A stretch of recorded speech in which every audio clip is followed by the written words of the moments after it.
national security correspondent Jennifer Griffin joins us. Yeoman work over there at the Pentagon. Good evening, Jen.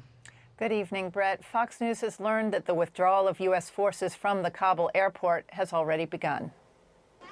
In a race against the clock, 37 U.S. military planes took off in the past 24 hours, 32 C-17s and 5 C-130s. 21,600 people were evacuated, among them nearly 9,000 people on civilian aircraft. But the reality of the massive, historic airlift, with military planes now landing and taking off every 45 minutes, is bumping up to the reality that time is running out on the ground, and the U.S. military will soon need to begin packing.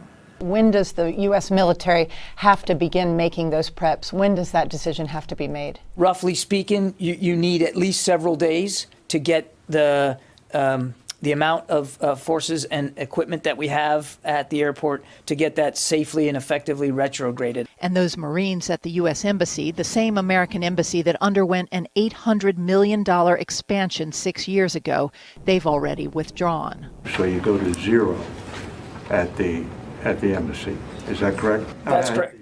The Taliban announced publicly after a secret meeting with CIA Director William Burns in Kabul Monday that it would not extend the deadline for the U.S. to continue evacuations.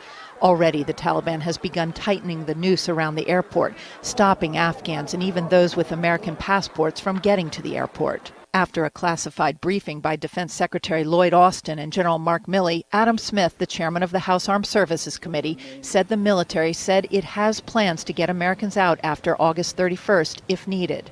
I'm very confident that we'll get as many as it is possible to get out. And I was very specific. You need to have a plan to go past the 31st, and they assured me that they do.